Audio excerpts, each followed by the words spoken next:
Well, obviously today's high-level meetings between President Obama and Premier Jiabo underscore the critical roles of the world's two biggest carbon emitters, that is, U.S. and China, of course.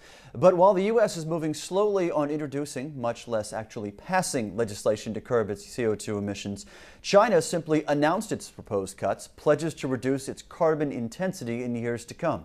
Clean Skies' Dipka Bhanbhami is here now with a closer look at exactly what is involved in turning China's proposals, into realities on the ground, so to speak. That's right. One of the country's leading experts on Chinese energy policy is saying that China is meeting its own domestic clean energy goals and balancing that with its desire for economic development quite well. Today, Bo Kong, the director of the Global Energy and Environment Initiative at Johns Hopkins School of Advanced International Studies, said Chinese leaders see economic incentive to going green.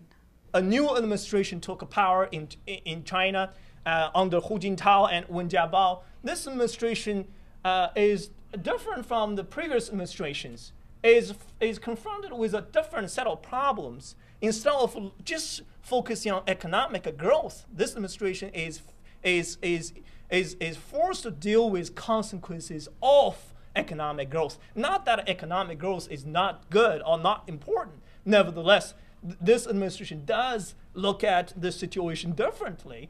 And as such, this administration has engaged the nation with a set of new conversations on some new outlooks. For example, scientific development, harmonious society. These have become the standard banners of this new administration. And with this new outlook, there's this perception that climate change is real. So there's not much skepticism from China, particularly among the elite. So there's the elite buy in this climate change issue, in contrast with the public, which hasn't debated the issue that much. And so there's also this perception that China is a victim of climate change. As such, there's a strong sense that China needs to do something. And moreover, this sense is more reinforced with this notion that, by doing something, by going green, China can actually, China will be very well positioned in this new scramble for the next commanding height of the global economy, namely the green economy. And the Chinese premier keeps talking about the fact that China lost opportunities to catch up in the world economy. And so the Chinese premier basically told the nation, or tried to convince the nation, this is our opportunity. We go green, we create jobs, we develop competitiveness, and then we will seize the commanding height of the next economic competition. Now, Kong spoke to economists in Washington today about what China is really doing about climate change. The country is under the microscope at world climate talks in Denmark because it has bypassed the U.S. as the world's largest carbon emitter. Kong said China emits 6.1 gigatons of carbon emissions per year. More than 50% of that comes from the power sector. Only 9% of emissions come from the transportation sector. So China's plan is to attack its power sector first. China's plans include increasing the use of natural gas. It plans to import more than 40% of natural gas by 2030.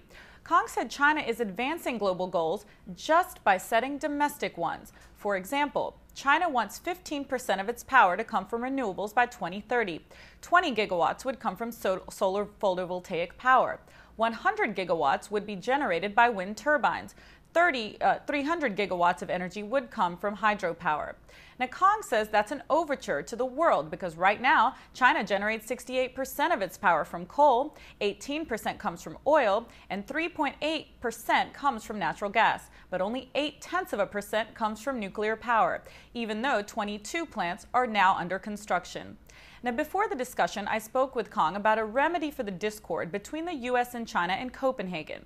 This week, the U.S. and China have been arguing about monitoring emissions, verification, and most importantly, how to finance mitigation measures. Kong said there is no remedy. The U.S. and China understand each other. They both want the same thing. But Copenhagen has punctuated all of the pitfalls of world cooperation on climate change, and that when it's all over and the dust settles, both countries will find their solutions, Tyler. We'll have to wait until it is all over, I guess, for an undetermined amount of time. Dee, thank you very much.